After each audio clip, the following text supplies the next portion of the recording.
Good morning, students. How are you all? I hope that you all are fine and doing good at home. So, welcome to your EVS class. And as you know, we are discussing our chapter number 6, plant reproduction. Until now, we have studied like how to grow new plants. And in yesterday's class, we have studied about the structure of seed. And our today's topic is dispersal of seeds. Okay. Dispersal means the scattering of seeds. Plants cannot move from place to place, so nature has developed ways to scatter their seeds. The scattering of seeds away from the mother plant is known as dispersal of seeds. Seeds are dispersed by wind, water, birds, insects, and animals. They are called agents of dispersal. So, first of all, what is dispersion? Dispersion is the movement, spread, or transport of seeds away from the parent plant. Okay as we all know कि जो plants है वो move नहीं कर सकते सो how जो उनके how can the seeds transfer from one place to another right ये जो सीड्स हैं वो ट्रांसफर होते हैं from the mother plant to any other place through wind, water, birds, insects and animals. And because these helps in the transfer of seeds, they are known as the agents of dispersal. And now we will study about this one by one. Okay, so in case of wind के case में क्या होता है जैसी हवा चलती है जो इनके सीड्स होते हैं वो उस हवा के रुख के साथ साथ ट्रांसफर होने लग जाते हैं like some seeds like those of dandelion, cotton and madar are light and have tufts of hairs or wings around them. These seeds are blown away by the wind.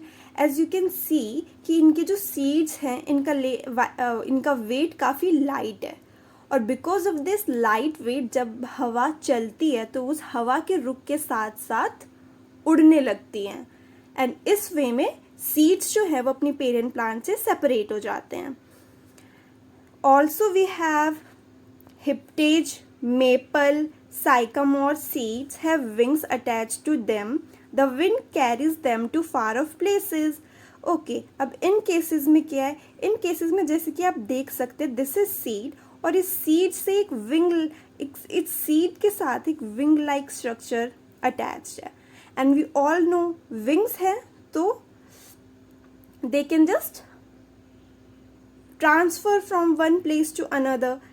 This structure helps in the movement of seed from one place to another. Then we have water. If we talk about water, then some plants grow in or near water. Water carries away the seeds and fruits of such plants. The lotus fruit has a spongy part while coconut has a thick fiber coat and is hollow from inside.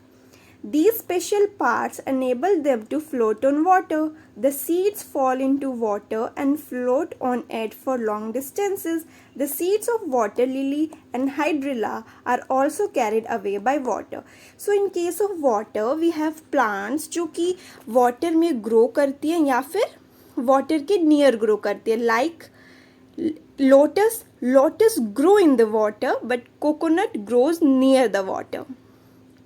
सो इन दोनों ही case में क्या होता है कि like जो ये lotus का जो ये स्पॉन्जी पार्ट है ये स्पॉन्जी पार्ट हेल्प करता है to float in the water right और इस कोकोनट के केस में इस जो ये कोकोनट की जो हार्ड कवरिंग होती है इसके हैवियर वेट की वजह से ये जो कोकोनट है वो फ्लोट कर पाता है हमारे वाटर में और जैसे कि एक शिप होती है जो कि सेल करती है रिवर में या फिर सी या ओशन में सिमिलर वे में ये जो कोकोनट है ये भी सेल करता है और लाइक फ्लो करता है हमारे वाटर सरफेस पे और इसी तरीके से ये ट्रांसफ़र हो जाता है from the mother plant to any other place okay so this was about the water यहाँ पे जो सीड्स का ट्रांसफ़र होता है वो वाटर में ही होता है यस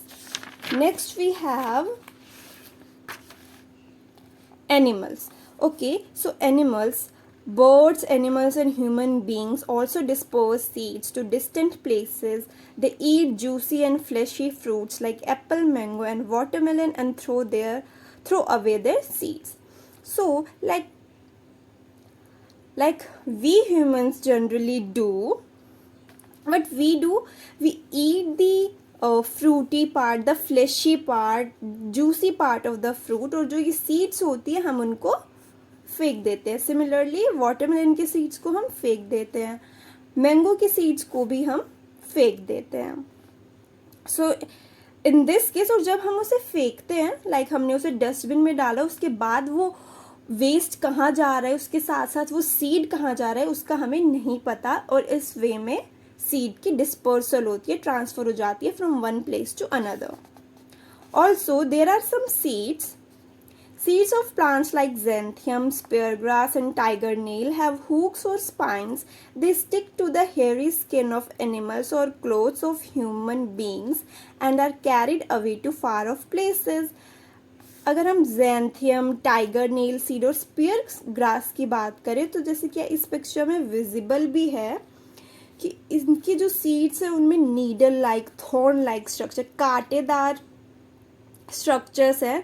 और इन्हीं स्ट्रक्चर्स की वजह से ये या तो ह्यूमन की क्लोथ्स में स्टिक कर जाती है, या फिर उनकी हेयरी स्किन में, या फिर एनिमल्स की हेयरी स्किन में, और ऐसे वो उस पर स्टिक करके ट्रांसफ़र होती हैं from one place to another.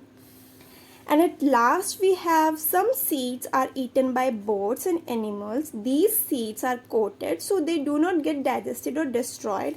They come out unharmed in their droppings. और कुछ सीड्स ऐसी होती है जिन्हें बर्ड्स और एनिमल्स ईट कर लेते हैं, लाइक उन्हें खा लेते हैं. बट ये सीड्स जो होते हैं वो कोटेड होते हैं, हार्ड कवरिंग होती है, और इसलिए इसे डाइजेस्ट कर पाना इज़ डिफ़िकल्ट, और इसलिए ना ही ये डाइजेस्ट होते हैं ना ही ये डिस्ट्रॉय होते हैं. सो जैसे जिस वे में, जिस स्ट्रक्चर में, जिस कंडीशन में बर्ड इसे इंजेस्ट करती है, ये एज इट इज़ इनकी बॉडी से बाहर निकल जाते हैं, और इस वे में सीड्स डिस्पर्स होते हैं bye birds and animals. Okay, so in today's class we have discussed about dispersal of seeds, agents of dispersal, and we have discussed about wind, water, and animals.